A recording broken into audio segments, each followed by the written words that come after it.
God is calling men to authentic biblical manhood, young men, seasoned men, all men. For 15 years, 5-Star Man has been sowing the seed of God's Word, and we're seeing a harvest like never before. And I want to personally invite you to the 5-Star Man Authentic Conference. Authentic isn't just another event. It's a place of inspiration, of empowerment, and most importantly, it's a time to truly encounter God. An encounter that transforms your daily life, turning your commute into communion, turning your work into worship, and turning your marriage into covenant. It's about becoming the man God has purposed you to be. So bring everyone with you, your friends, your family, your coworkers. Invite the young men because God is raising up a new generation for Christ. I can't wait to see you for the 5-Star Man Authentic Conference for a life-changing encounter with Jesus.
Hey guys, welcome to the Five Star Man live stream tonight. I'm your guest host, Derek Draughon. As many of you probably know, if you're following him on social media, you have definitely seen it. But Neil is traveling to Israel.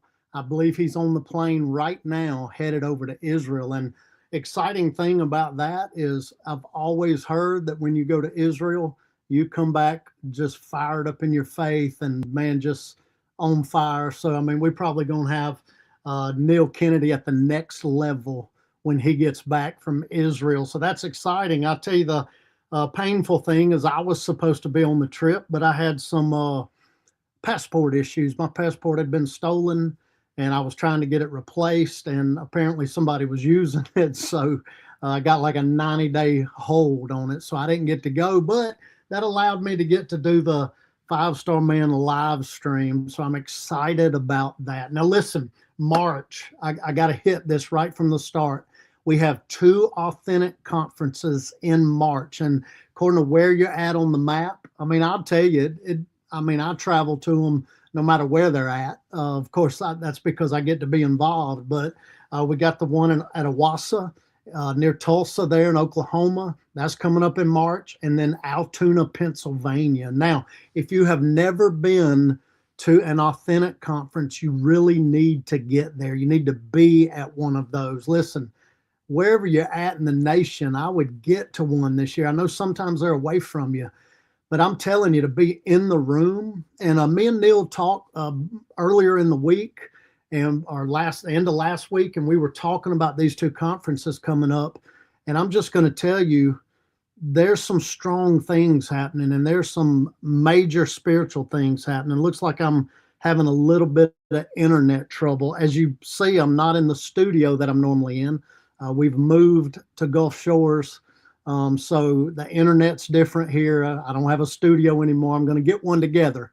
But if that keeps causing us problems, I apologize. But I really, authentic this year is going to be amazing. When you get in the room, listen, things just happen in the room that don't happen through a live stream. I'm not saying the live streams are not good. They are always amazing. Every Monday night, the information, Neil's teaching, everything about it is amazing. But listen, being in the room when you got 200, 300, 500 five-star men together in the room, I'm telling you, spiritual things happen. So you want to put it on your calendar. I'm not going to say you want to try to be at one this year. I'm going to say you need to be at one this year. You need to make it happen and get in the room and bring people with you. I don't know, maybe y'all need to get in the comments and talk about things that have happened for you at these events. I just last year, the one in Decatur, not last year, the beginning of this year, man, it was just an amazing conference. God did amazing things in that room. Listen, your life will be changed. The altar ministry, the messages that come forth, the worship, the camaraderie that happens between you and other men, it's just dynamic. So you want to make sure you get there. Hey, Neil asked me tonight to speak on a certain subject. So I'm going to start walking into that. I honestly, as I thought through this, I don't even know if I can stretch this to 7:30, but I'm going to try to. But Neil wanted me to talk about the 45-day challenge and encourage you guys in that.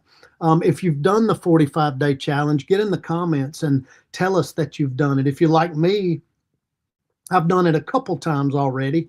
In February the 1st, just a week ago, I started another round of it, and I invited guys. I got about 6 guys doing it with me.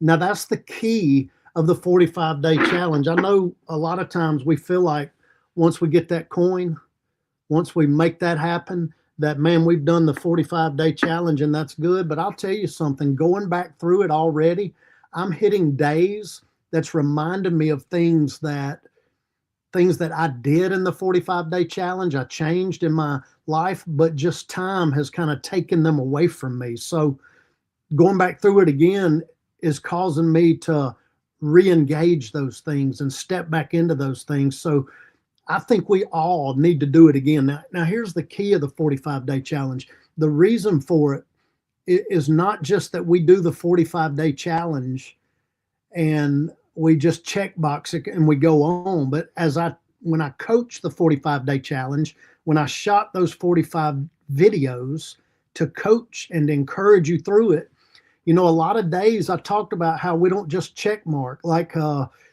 yesterday was doing something nice for your wife. So I went out on my morning walk by myself. She didn't go with me because she had a job interview here in Gulf Shores. And I went to Parlor Donuts, which has become, I know I'm trying to get healthy, but I can have a donut every other week, she told me. So I went to Parlor Donuts and I bought her a donut. And my prayer was that she got the job she was at the interview for, and I was going to be able to reward her with that donut. Well, yesterday's challenge was do something nice for your wife. I say on the coaching video on that one that a lot of times at the coffee house in Mobile, I'd pick her up a chai latte. I'd go by a little grocery store downtown that had some really nice bouquets of flowers, and I would take those back to her. But the thing is we don't just do that on the challenge day and then never do it again. It becomes a habit in our life to do something nice for our wife. Well, fortunately, when I got home, I was on the way home with that donut, and she called me and told me that she had gotten the job. So I broke the news to her that I had her a celebratory donut. So it's those kind of things that we don't just do once and give up on, but we keep doing that. We stay on that. And that's what the 45-day challenge is about. But it's not just doing it once. Our encouragement to you is that we know you're a 5-star man. See, that's what I tell guys. When you start the challenge, when you start locking into the 5-star man process, when you read the book 5-Star Man, when you start going through the 45-day challenge, I don't say we're trying to turn you into a 5-star man. We believe you already are a 5-star man. So we believe that you already are that, but that other men are going to draw those passions out of you. Those 5 passions of the 5-star man are going to be drawn out of you. So here's the key. When you go through the 45-day challenge, those passions have been drawn out of you. You're now living authentically like a 5-star man. But what we want you to do, and our prayer for you, is that you grab 6 guys and take them back through the 45-day challenge with you. Now, that helps on 2 fronts. That takes you through the challenge again, which I know sometimes when you've seen it all, it can get a little boring in your mind, but don't let it be that. Step up to that challenge. Step back into it. If you've been doing it since you already did the challenge, awesome.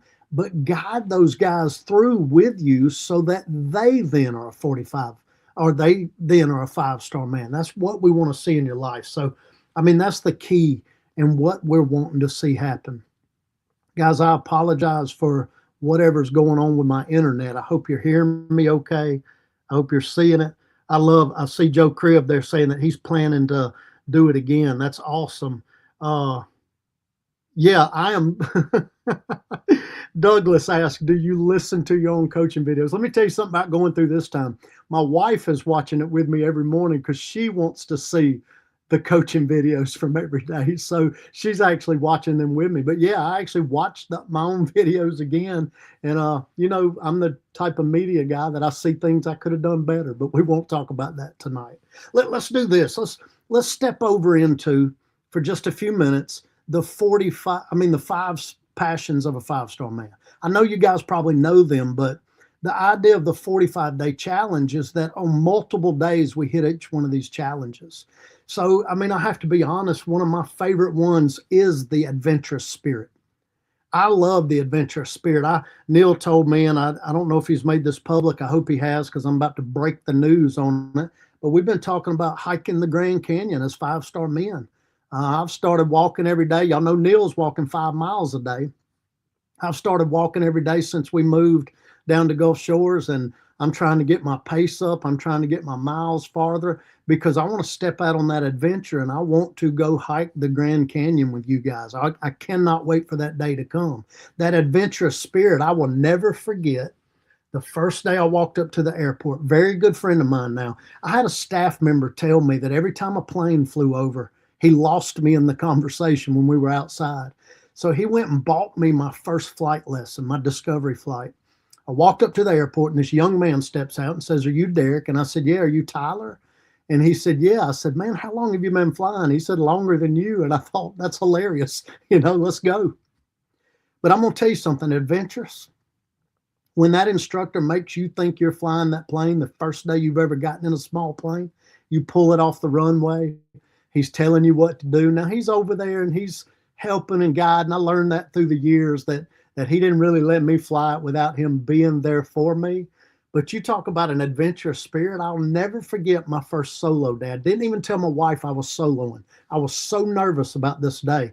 Now he told her, so she came down and got a video of it. But I'll never forget pulling up to the runway in that little plane after he signed my logbook and got out and said, go make 3 takeoffs and landings. I'll be right here if you need me. If you need to call me on radio, call me on radio.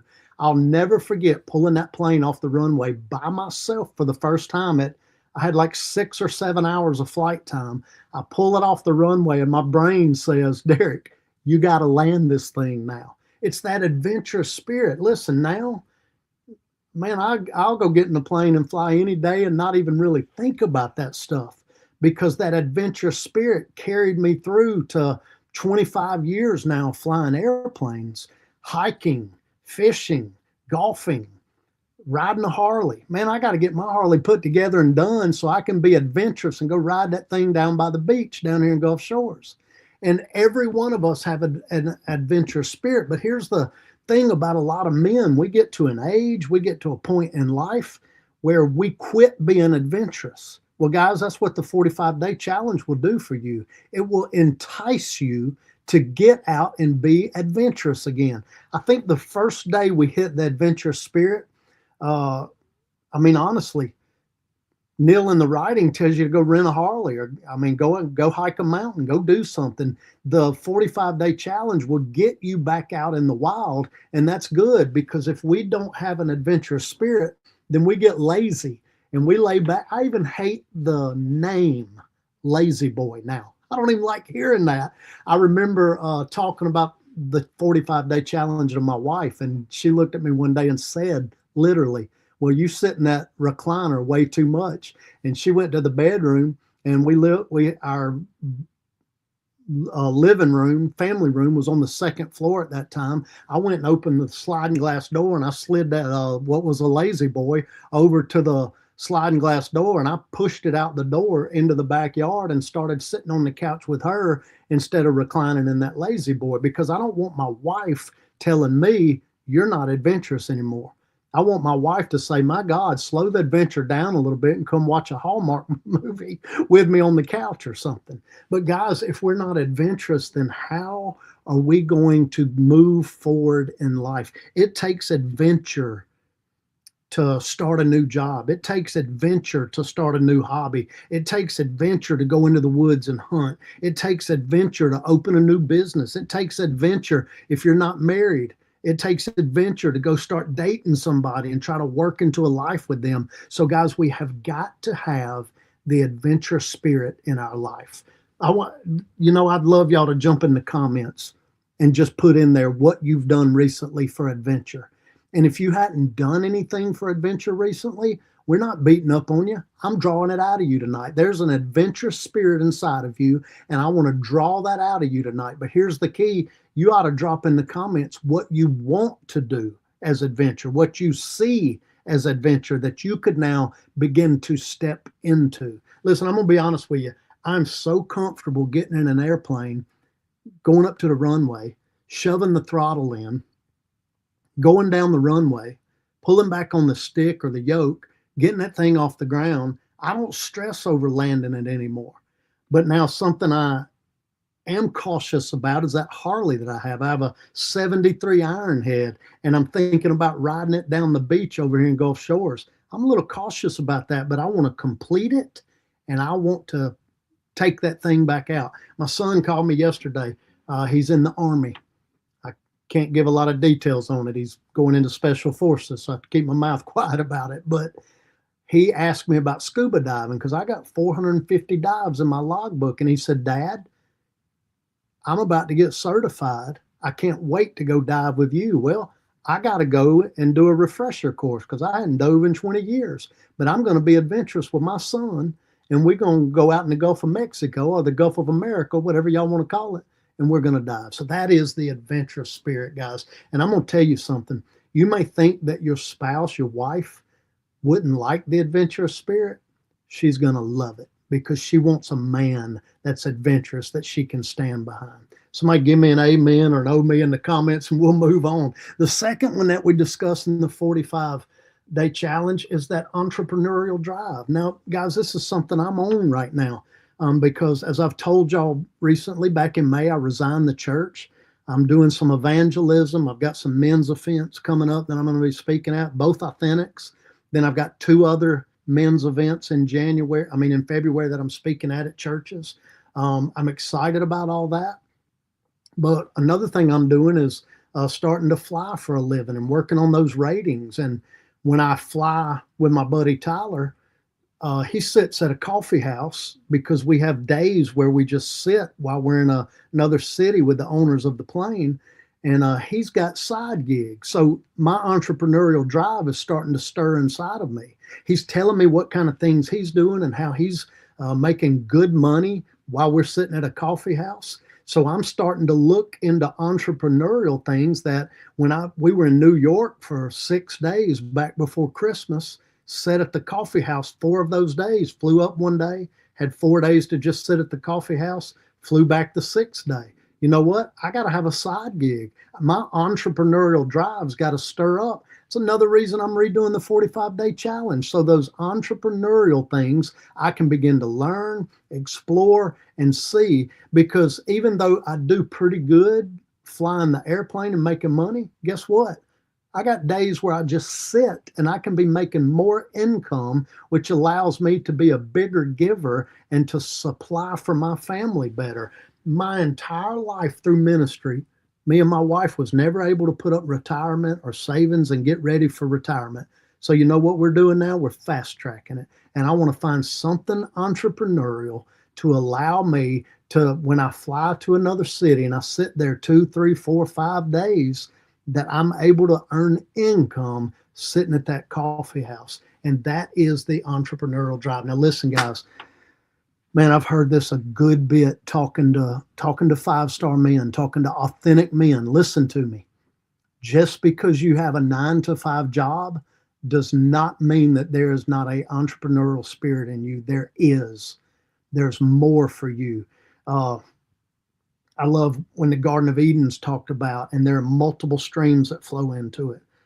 I've heard Neil preach on it and talk about those streams and what each stream means. And each stream has a base level. If you read it, it's kind of like finances flowing in. So we don't just need a 9-to-5 job. God can open other streams into your life. God can open other streams into your family. My wife was up praying the other night, and she was just praying about streams in the desert. And she made a post about it. And my good friend that I fly with now, Tyler, saw that. He wrote a song that went along with what she had written and sent it to us. As I drove in the car, my streams began to flow down my cheeks. And y'all better not make fun of me, but my streams begin to flow down my cheeks because in the song, he professed that streams were coming forth in the desert. And I don't know why I feel this right now, guys, but I just declare that over you right now. Every one of you, that even if you got a 9-to-5, or if you're already an entrepreneur and you've got your own business, I just declare over you that streams are going to begin to flow in your life and flow in the desert areas of your life. And as 5-star man, we are going to be entrepreneurial. I believe it with all of my heart. And if you believe that, say amen. Yes, I believe it in the comments. So the third one is gallant in relationships. I was going into Publix the other day, the grocery store, and there was a lady, an older lady, and she was struggling to get the buggy. You know how the buggies just seem to stick together? She was struggling to get the buggy off the other buggy. And I just said, ma'am, let me help you with that. And she looked at me. Down here in Gulf Shores, we got a lot of snowbirds, and they're not all real sweet. But she looked at me kind of funny. I said, ma'am, I just want to help you get that buggy loose. And she stepped back, And I got it loose for her and I pushed it out. And I even grabbed the little wipes that they have and wiped the handle off where I'd touched it and all. And she looked at me and smiled and said, I didn't know there were gentlemen anymore. Now, listen to me, guys. It's one thing for a stranger to say that. I mean, that was very kind. And I said, well, I just wanted to help. But for our wife to feel that way about us, for you to begin to open the door for your wife again, for you to begin to bring her whatever her favorite coffee is once in a while, to bring her a bouquet of flowers sometimes, for you to just begin to step up and wash the dishes. I'm going to be honest with y'all. I need to wash the dishes when we get off this live stream because she cooked supper for me and my family. So I need to go in there and clean the dishes. That's being a gallant man. What is gallant? Neil explains it good. And I know I can't explain it exactly like him, but he explains it good about how women of our same age are supposed to be like our sisters. Women older than us, we treat like our mom. Women younger than us, we treat like our daughter. And we treat all them women in our life that are not our wife gallantly. That's why he says in one of the days of the 45-day challenge, he's talking about keeping your eyes right and to bounce your eyes. He's very clear about that. And guys, for us to do that makes us a gallant man, to respect all the women that we encounter, to hold the door for ladies when we see them coming. A lady, I was walking out of a restaurant not too long ago, a woman held the door for me and I laughed and said, well, that was backwards. And she said, I'm sorry, I was just being nice. But we're supposed to be gallant. And if you do the 45-day challenge, many of you have done it, but if we do it again, then the gallant thing shows up in all of our relationships. Can I tell you something? When you walk into a room and you hold the door for a lady, people look at you different once you're in the room.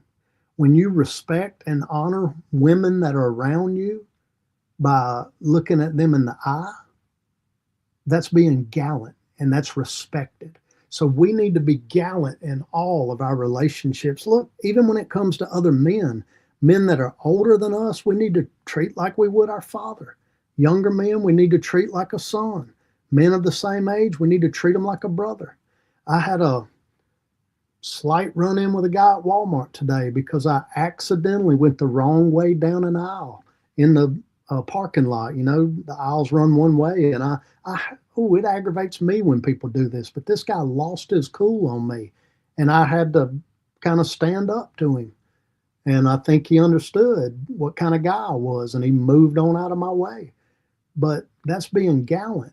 I didn't overbear it like I was about to take him out, but I stood my ground.